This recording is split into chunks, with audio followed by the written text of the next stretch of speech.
আসসালামু আলাইকুম ওয়া রাহমাতুল্লাহি ওয়া বারাকাতুহু। আলহামদুলিল্লাহি রাব্বিল আলামিন। আল্লাহুম্মা সাল্লি আলা মুহাম্মাদিন ওয়া আলা আলি মুহাম্মাদ কামা সাল্লাইতা আলা ইব্রাহিম ওয়া আলা আলি ইব্রাহিম ইন্নাকা হামিদুম মাজিদ।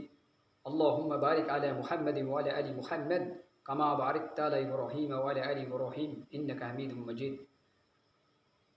আল্লাহ রাব্বুল আলামিন আমাদের সকলকে দ্বীনি মজলিসে আসার বসার তৌফিক দান করছে। কালিমাতুশ শুকর আদায় করি, বলি আলহামদুলিল্লাহ। আলহামদুলিল্লাহ।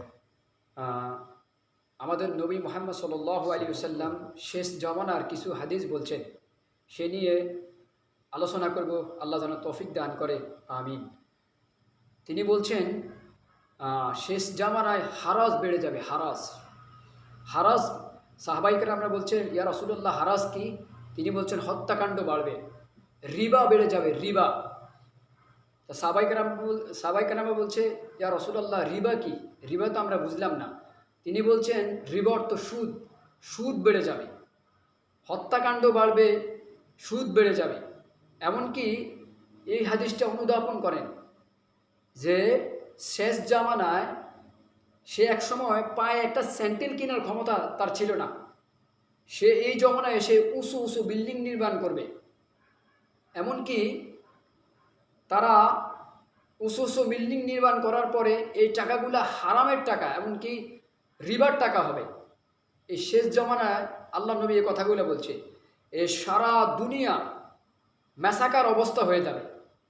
কিন্তু ইনশাআল্লাহ আল্লাহ রব্বুল আলামিন কালো পতাকার বাহিনীর দ্বারা, এমনকি নবী ঈসা আলাইহিস সালাম, এমনকি ইমাম মেহেদী আলাইহিস সালাম যখন আসবেন, ইনশাআল্লাহ এই ঈসা আলাইহিস সালামের হাত ধরে, ইমাম মেহেদীর হাত ধরে ইসলাম বিজয় লাভ করবে ইনশাআল্লাহ সারা দুনিয়াতে।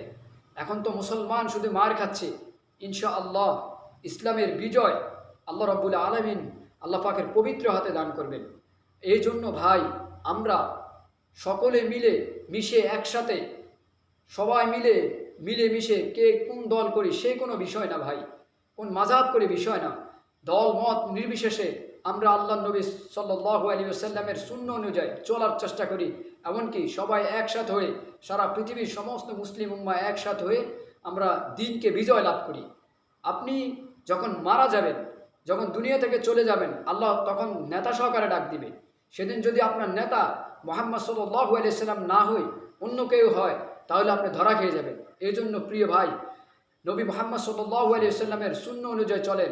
এমনকি সেই যে কথাগুলা কোরআনে আল্লাহ বলছেন, সেই কথাগুলোই নবী বলছেন, সেগুলা মেনে চলার তৌফিক যেন আল্লাহ পাক দান করে, আমিন। ওয়া আখির দাওয়ানা আলহামদুলিল্লাহি রাব্বিল আলামিন।